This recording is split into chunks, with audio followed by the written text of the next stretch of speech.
संभाव्य आपत्तीच्या पार्श्वभूमीवर सांगलीत एनडीआरएफच्या जवानांकडून नदीपात्रामध्ये आपत्तीप्रसंगी बचाव प्रात्यक्षिक करण्यात आले। महापालिका आयुक्त शुभम गुप्ता आणि एनडीआरएफचे प्रमुख महेंद्रसिंग पुनिया यांच्या उपस्थितीत कृष्णा नदीपात्रामध्ये हे प्रात्यक्षिक संपन्न झाले। यामध्ये प्रत्यक्ष आपत्ती काळात नदीपात्रामध्ये किंवा पाण्याच्या प्रवाहामध्ये नागरिकांनी स्वतःचा बचाव कसा करायचा, यासाठी कोणकोणती घरगुती साधने वापरायची याची माहिती देण्यात आली। तसेच प्रत्यक्ष नदीपात्रात जवानांनी उतरून आपण आपत्कालीन परिस्थितीमध्ये आपला बचाव कसा करू शकतो हे सर्वांना प्रात्यक्षिक अशा माध्यमातून दाखवून दिले। 16 जूनपासून एनडीआरएफची टीम ही सांगलीमध्ये दाखल झाली आहे। गेल्या 2 दिवसांपासून जिल्हा प्रशासन, महापालिका प्रशासन आणि एनडीआरएफ अशा संयुक्तरित्या विविध विभागांच्या अधिकारी कर्मचारी यांना प्रशिक्षण देण्यात आलं आणि आज प्रत्यक्ष नदीपात्रामध्ये सर्व अधिकारी कर्मचारी यांना एनडीआरएफकडून आपत्ती काळातील बचाव प्रात्यक्षिक दाखवण्यात आली।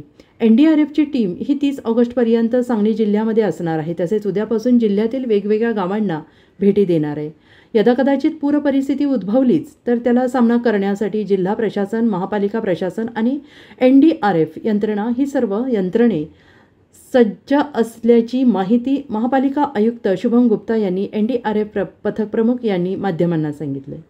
या प्रात्यक्षिकावेळी अतिरिक्त आयुक्त रविकांत अडसूळ, चंद्रकांत खोसे, सहाय्यक आयुक्त सहदेव कावडे, मुख्य अग्निशमन अधिकारी सुनील माळी, सहाय्यक आयुक्त आपत्ती व्यवस्थापन नकुल जकाते, जनसंपर्क अधिकारी धनंजय हर्षद यांच्यासह महापालिका, महसूल पोलीस, 20 मंडळ यांचे अधिकारी आणि प्रशिक्षित कर्मचारी उपस्थित होते। पत्रकार राजेंद्र शिंदे, जी न्यूज़।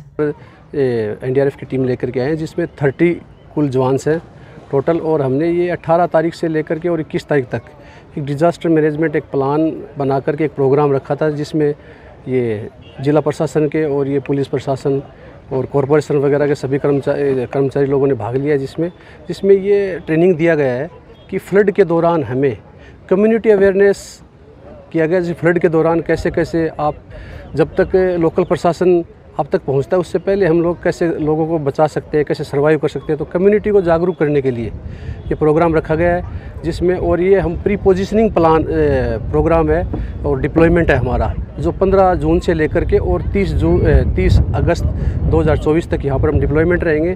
तो किसी भी प्रकार की आपत्ति के दौरान हमारे पास में सभी प्रकार के संसाधन है, जिसमें बोट है, ये बिल्डिंग कोलैप्स हो गया या स्लाइड हो गया, उससे रिलेटेड सभी इक्विपमेंट्स से सज्जित एक टीम है, जिसके हेड यहाँ पर जिला प्रशासन में कलेक्टर साहब रहते हैं, उनके अधीन हम यहाँ पर डिप्लॉयड हुए हैं।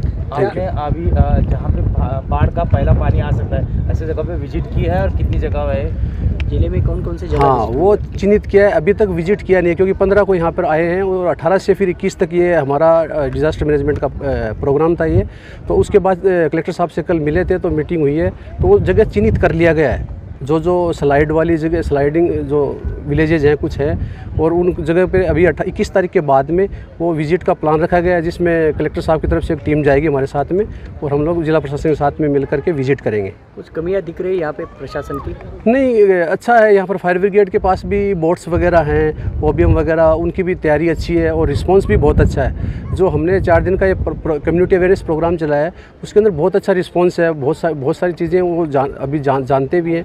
और सांगली एक डिस्ट्रिक्ट है जो फ्लड से ग्रसित, जो फ्लड जोन में आता है, जो 2019 में और 2021 में बहुत बड़ा एक फ्लड आया था, तो लोग उस चीज़ से अवेयरनेस हैं, तो वो एजुकेटेड भी हैं और उससे रिगार्डिंग अपनी फर्स्ट एड वगैरह की जो चीज़ें हैं उन्होंने बहुत अच्छी से सीख रखी है और हम लोगों ने भी अभी ट्रेनिंग दे करके बहुत अच्छे से सिखा दिया गया है और लोकल प्रशासन और एडमिनिस्ट्रेशन का अच्छा सहयोग भी रहा है।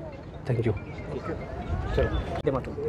एनडीआरएफच्या माध्यमातून 18 जूनपासून आपण 4 दिवसाची ट्रेनिंग आयोजित केली होती। त्याच्यामध्ये आता काही अंशतः बदल करून आता ते 3 दिवसाची ट्रेनिंग आता करण्यात आलेली आहे। त्यामध्ये 2 दिवसाची कार्यशाळा होती, त्यामध्ये जे सर्व डिपार्टमेंटचे लोक होते, त्यामध्ये महसूल विभाग, जिल्हा परिषद, पोलीस विभाग आणि महानगरपालिका 4ही डिपार्टमेंटचे लोकांनी सहभाग घेतला आणि जवळजवळ 100 लोकांना आपण फर्स्ट रेस्पॉन्डर्स म्हणून एनडीआरएफच्या वतीने एकदम टेक्निकल पद्धतीची ट्रेनिंग आपण त्यांना दिलो आहे। आपल्या लोकांना पूर्वी जर पूर परिस्थिती झाल्यानंतर कसं रिस्पॉन्ड करायचे त्याबद्दल माहिती होती, तरी आता त्यांना टेक्निकल नॉलेज अजून थोडी देण्यात आलेली आहे आणि त्याच धर्तीवर आज जे प्रात्यक्षिक इकडे त्यांना प्रशिक्षण आता पण सुरू आहे, त्यामध्ये त्यांना बरेच प्रकारचे टेक्निक्स एनडीआरएफच्या वतीने शिकवण्यात येत आहे। त्यामध्ये त्यांनी जर ते टेक्निक शिकली तरी आता त्यांच्याकडनं अपेक्षित असं आहे की खाली गेल्यानंतर अजून जे लोक त्याच्याशी जुडतील हे सगळे लोक मास्टर ट्रेनर्स म्हणून इतर लोकांना ट्रेनिंग देतील आणि जास्तीने जास्त पद्धतीने आपत्ती मित्र असो किंवा इतर आपले शासकीय कर्मचारी असो सगळ्यांना रेस्क्यू ऑपरेशन्समध्ये एक खूप चांगली ट्रेंड मॅनपॉवर आपल्या सांगली जिल्ह्यात आणि सांगली शहरात उपलब्ध होण्याची शक्यता आता आहे.